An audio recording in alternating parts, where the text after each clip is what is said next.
Hey, so people are asking how is it that we can accomplish, doing real estate transactions without using our own money. There are a lot of ways to do it, but when I got started, I really had no money. So let me get some of my thoughts on in writing here, so you guys can follow along as well. So I had no cash. I don't know who can relate to that. So that's kind of where I began. And the way that I got started in real estate was by using a lot of hard money loans. And these are super expensive, but it's definitely a lot easier than going to a bank or having to wait for a whole bunch of things to happen to finally get your money. So let's look at what the way we've been doing it as of late. So we've been able to do partnerships. This is a great way to be able to minimize your cash contribution. We've been able to help people invest in real estate with their retirement accounts.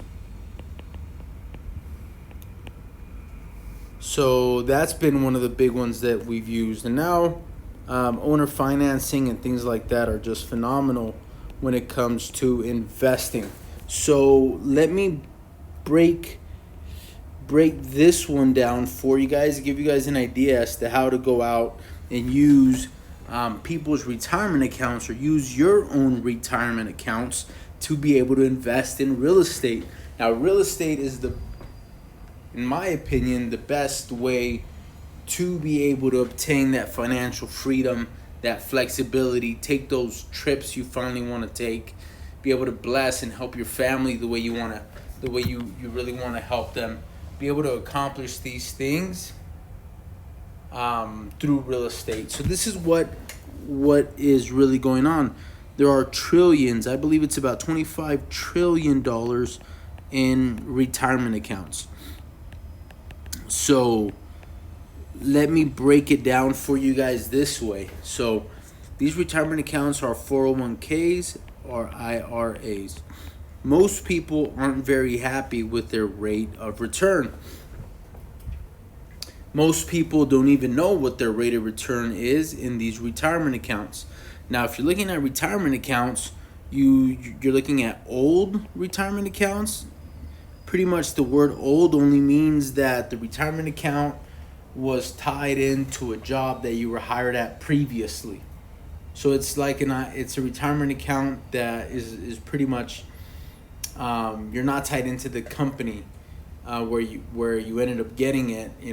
Maybe you quit that job and went to another opportunity, and you haven't transferred it, and that's like an old 401k. Then we look at a lot of current retirement accounts, which those current retirement accounts are just that, current. And usually when you switch jobs, that's or one of those things happen, it turns into an old retirement account. And if you have a current retirement account, you can still have a few options. But right now, let's look at the old retirement accounts and the way we do that. So this is an IRA, an example. So it's an old retirement account. What we do here is that with this retirement account, there's a company that is managing those assets, or that service. So they come in and they're managing your retirement account. All you have to do is simply get the retirement account, take it from this company or this service into a third party custodian. So that's exactly what you do. Now, once you're able to transfer that money into your third party custodian, this is the point when you can self direct or invest it yourself, rather than just having this company manage your retirement funds. So this shift here is no fees, minimal fees, no penalties, none of that. So that's what's really really cool at that. So this is what happens. We get a third party custodian. Now Out of this, third party custodian, this is where all your retirement account money is. Now you can go out and invest in real estate. So if we look at this house, let's say this house is here. There's two documents, especially here in El Paso, Texas, where you guys are investing in. So we have the deed, and we have, the deed of trust or the mortgage. So most homes have this unless you're buying them cash. But if you have a mortgage, the mortgage company actually lets you have the deed, and the deed is under your name, but the mortgage and is the deed of trust. So what happens here is that if you fail to comply with the original agreement you had with your mortgage company, if you don't comply, they're able to come in and take that deed. But there's that relationship. We have that deed and that deed of trust or that mortgage. So what's really nice is that, once you're looking at those retirement accounts, that money here in the third party custodian can come in and become the mortgage on a piece of property. So we get that same house that's right here. We get the same house. We bring it over here. So we got that same house. ARV is 100,000. Let's say we were able to buy this house for 50,000. Let's say in repairs it needs 15,000. So if we add both of these numbers, that's 65,000. 65K. So this is exactly what happens. We have a retirement account that has more than 65K in it. So let's say the owner of this account is Johnny. So this is Johnny. This is a good friend of yours. So we got Johnny here as the guy that owns this retirement account. So what he does is Johnny likes the opportunity that you're getting here. So he says, yeah, man, I'll let you borrow the 65K.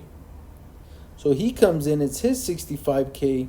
He is able to buy and do the repairs for it.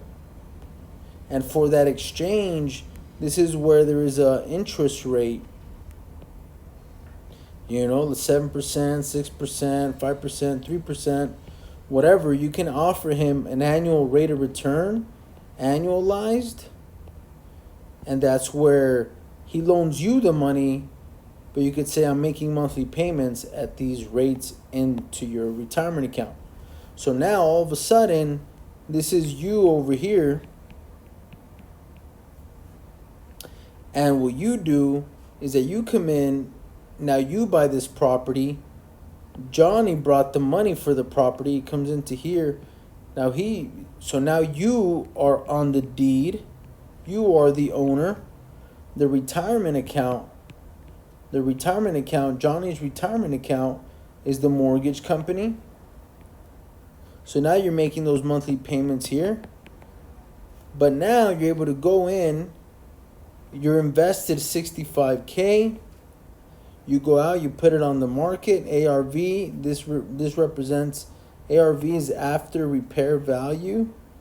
So this is when it's all fixed up. What is that valued at?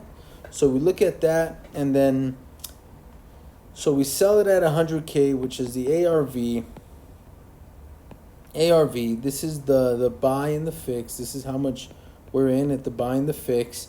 And now we do the math.